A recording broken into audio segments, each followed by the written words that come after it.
and welcome to Three Questions with Mae Stevens, a Signalcast production.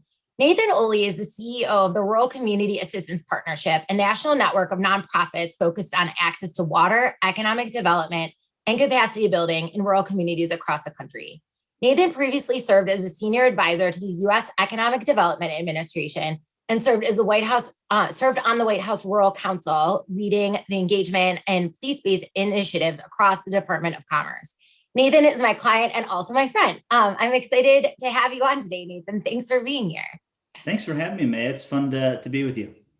Absolutely. So I have three questions for you, as always. The first is, given the big changes in Washington with united government, what do you think the 117th Congress and the Biden administration should be working on to address the issues that matter most to rural communities?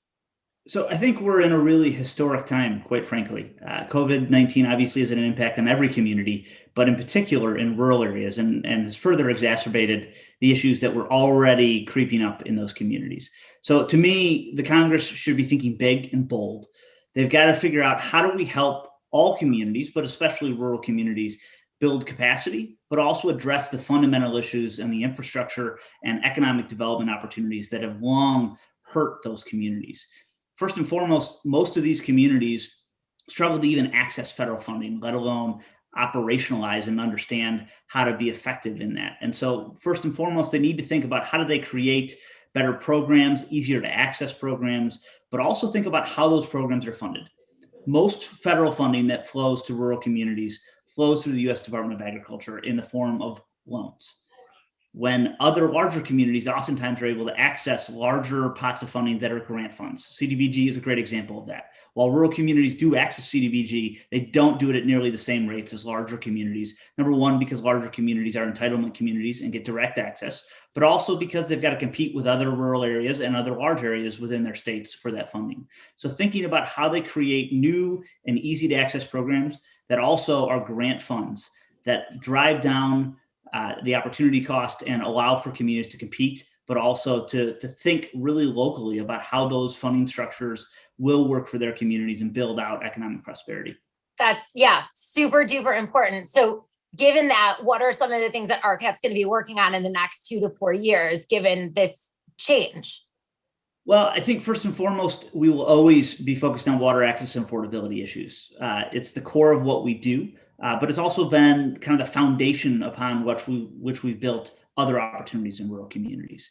When you look at the COVID relief bills that have happened over the past year, there has not been a single dollar allocated to water funding. And so we are going to continue to bang that drum alongside other water sector partners, but also really focus on trying to provide access to rural and tribal areas on water access and affordability issues. We're also going to really push for rural representation in conversations. Oftentimes, rural communities are left out of conversations when we're thinking about big, bold, aggressive change when it comes to congressional opportunities. And so we want to make sure that there's rural representation, that there's a focus on the context that exists in rural communities and what is feasible and what is operational in those communities, but also to help people understand the impact that these programs can make in rural communities, and think about the measurement tools that are associated with that, ensuring that the context that exists in rural communities is also a part of those larger conversations in the halls of Congress. For sure. No, it's such important work. I'm so glad you're working on it. And you hit the nail right on the head in terms of especially their access to funding, right? Is that it's really hard for these communities to do loans which they might not be able to pay back, and especially not with interest. So it's great to see that you guys are working on grants in all these different sectors. It's awesome. So now is the third question, what is your call to action? So what are the 1 to 2 things that people working on rural issues can do to help create progress in this space? So I think first and foremost, the most important part is lifting up positive stories. Especially in the national narrative, most of the stories you see around rural and tribal areas is one of decline and decay. You also see narratives around all rural being white older men, when in fact we know there's an incredible diversity, whether you're talking in the Black Belt of Alabama or Mississippi, or indigenous communities or Alaska Native communities. There's an incredible diversity that exists in rural communities that you don't hear about. And so raising those stories, raising the innovation that's happening in communities, but also making sure that storytelling is a part of everything that you do. because in the end, it's those stories that pull at the heartstrings that are going to, operationalize change and bring about opportunity in these communities. And it's fundamentally about showing up. It's about people being a part of the conversation, being willing to tell their own story. Because if you're not willing to tell your story, no one's going to tell it for you.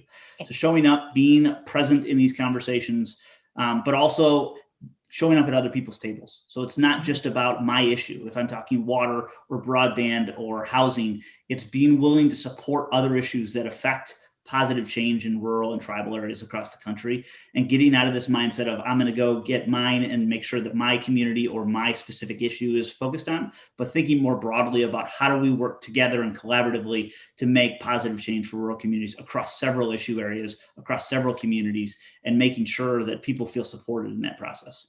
I love it. I love all of that. And if people do that, any of those things, even once this year, things will be a lot better. So my hope is that everybody watching this will raise up their voices and help these communities for sure. So thank you so much, Nathan, for coming on 3 Questions with Mae. And I'll talk to you soon, of course.